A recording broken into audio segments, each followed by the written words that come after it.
आम आदमी पार्टी के राज्यसभा सांसद संजय सिंह ने वाराणसी में सर्किट हाउस में पत्रकारों को संबोधित करते हुए उत्तर प्रदेश की योगी सरकार पर जमकर हमला किया। उन्होंने कहा कि आज प्रदेश में शिक्षा और स्वास्थ्य दोनों चीज पटरी पर से उतर चुकी है। शिक्षा विभाग में अपनी कमियों को छुपाने के लिए विद्यालयों को मर्ज करने का कार्य किया जा रहा है। इससे शिक्षा व्यवस्था कहां पर जाएगी और बेरोजगारी भी बढ़ेगी। प्रदेश की शिक्षा व्यवस्था को बदहाल करने का पूरा जिम्मा योगी सरकार ने ले लिया है। उन्होंने स्वास्थ्य विभाग की चर्चा करते हुए कहा कि बदायूं में वेंटिलेटर के अभाव में बच्चों की मौत हो जाती है, तो वहीं प्रदेश के एक सरकारी अस्पताल में सरकारी डॉक्टर नाम मात्र के कपड़े पहनकर सरकारी होमगार्ड का इलाज करने से मना कर देता है। यही नहीं, दवाओं के अभाव में अस्पतालों से मरीजों को लौटना पड़ता है। उन्होंने एक प्रश्न के उत्तर में कहा कि प्रधानमंत्री नरेंद्र मोदी ने देश की इज्जत को दांव पर लगा दिया है। अमेरिका के राष्ट्रपति का भारत पाकिस्तान की लड़ाई में हस्तक्षेप करना और उससे सबसे पहले ट्वीट करके सीज फायर की घोषणा करना हमारे देश का घोर अपमान है। उन्होंने कहा कि देश की जनता इस मुद्दे पर प्रधानमंत्री का स्पष्टीकरण चाहती थी, लेकिन ये अभी तक नहीं हो सका।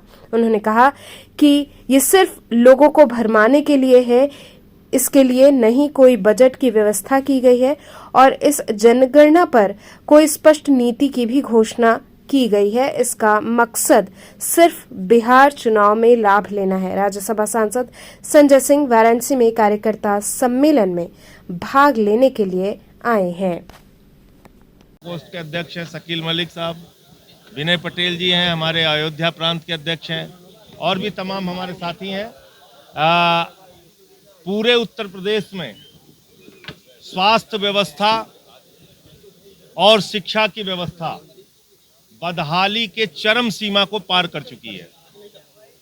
स्कूलों को बंद करने के लिए मर्जर विलय की प्रक्रिया शुरू की जा रही है सरकार के द्वारा, योगी सरकार के द्वारा।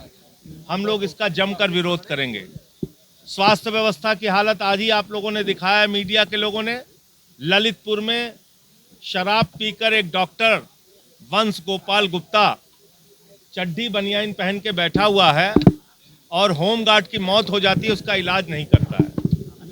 उत्तर प्रदेश के अंदर स्वास्थ्य सेवाओं की हालत यह है कि बदायूं में 25 से 30 बच्चे हर महीने वेंटिलेटर के अभाव में मर जाते हैं, क्योंकि वेंटिलेटर चलाने वाला कर्मचारी वहां पे मौजूद नहीं है। तो इन सारी समस्याओं को लेके हर महीने 2 बार आंदोलन और सेवा का कार्य आम आदमी पार्टी करेगी निश्चित रूप से, ये हमने तय किया है। गांव-गांव में अपने संगठन का विस्तार हम लोग कर रहे हैं। जिला पंचायत का चुनाव जो 2026 में है, उसको पूरी मजबूती के साथ आम आदमी पार्टी लड़ेगी। वो चुनाव हम लोग अकेले लड़ेंगे, उसके लिए गांव-गांव जाके संगठन बनाने की तैयारी हम लोग कर रहे हैं। प्रधानमंत्री के क्षेत्र में 11 साल उनके मिसाल के पूरे हुए जैसा वादा किया जा रहा है। प्रेस कॉन्फ्रेंस में कहा जा रहा है कि सुशासन की 11 साल पूरे हुए 37 करोड़ लोग जो गरीबी रेखा से नीचे थे। प्रधानमंत्री के 11 साल में भारत के ऊपर 200 लाख करोड़ रुपए का कर्जा है। प्रधानमंत्री के 11 साल में 82 करोड़ लोग 5 किलो राशन पर अपनी जिंदगी बिताने के लिए मजबूर हैं। प्रधानमंत्री के 11 साल में 22 करोड़ नौकरियां मिलनी थी हिंदुस्तान के नौजवानों को, 22,000 नौकरी नहीं मिली। प्रधानमंत्री के 11 साल में किसानों की आमदनी 2 गुना होनी थी, काला धन आना था, 15 लाख खाते में आना था, 15 अगस्त 2022 तक सबको पक्का मकान मिलना था। एक भी वादा भारत के प्रधानमंत्री ने पूरा नहीं किया। हाँ, भारत को शर्मसार जरूर किया ट्रंप के दबाव में सीज फायर करके, और 78 साल में जिस अमेरिका की हिम्मत नहीं थी कि वो भारत पाकिस्तान के बीच में मध्यस्थता के लिए शामिल हो सके, वो काम की शुरुआत और शर्मनाक काम की शुरुआत प्रधानमंत्री ने जरूर की है। तो 11 साल की उनकी उपलब्धियां नहीं है, 11 साल की उनकी बदहाली का एक पूरा लंबा चौड़ा खाका है जो मैंने आपके सामने रखा है। बिहार, यूपी, पूर्वांचल के लोगों के ऊपर बुलडोजर चलाने का काम बीजेपी कर रही है, और मैं अभी पटना गया था इसी काम के लिए। मैं वहां बता के लोगों को आया हूं कि ये लोग किस तरह से दुश्मन देश के नागरिक की तरह यूपी, बिहार, पूर्वांचल के लोगों के साथ दिल्ली में व्यवहार कर रहे हैं। मैं तो वहां गया, उन लोगों से मिला, उनकी लड़ाई लड़ता रहता हूं, आगे भी लड़ूंगा। ट्रंप का प्यार पाकिस्तान को लेकर बहुत दिख रहा है। उन्होंने तो कहा है आई लव पाकिस्तान।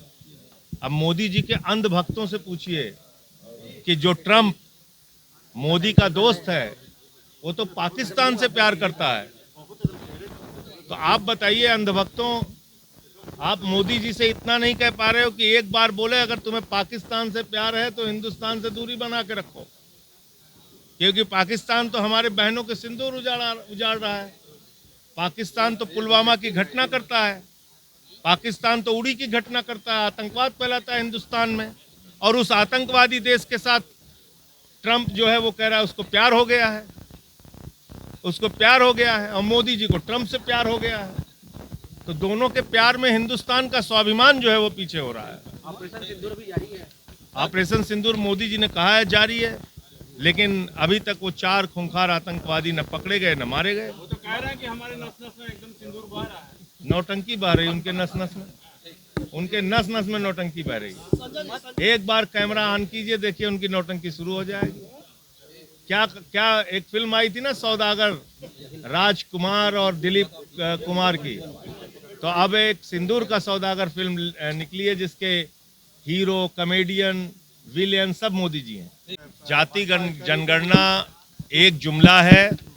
जैसे इन्होंने महिला आरक्षण के नाम पे 1 इंच भी आगे बढ़ के काम नहीं किया है अब तक, ऐसे ही जाति जनगणना का काम ये लोग करेंगे। ना इन्होंने कोई बजट अलॉट किया है, ना इन्होंने कोई समय सीमा निर्धारित की है। जाति जनगणना एक घोषणा मात्र है बिहार चुनाव को जीतने के लिए। बिहार चुनाव आम आदमी पार्टी लड़ रही है अकेले, सारी सीटों पे। कहा गया है कि मुसलमान अब जो है जाति अपनी जाति बताएंगे। ये कौन बोल रहा है? ये भाजपा के अनपढ़ लोग ही बोल सकते हैं, क्योंकि मुसलमानों को ओबीसी का आरक्षण तो पहले से हासिल है, कोई नई बात थोड़ी है। तो जाति उनकी पहले से पता है, जाति और पता चल जाएगी। जाति जनगणना अगर होगी तो मैं फिर दोहरा रहा हूँ, जाति जनगणना एक जुमला मात्र है, इसके अलावा कुछ नहीं।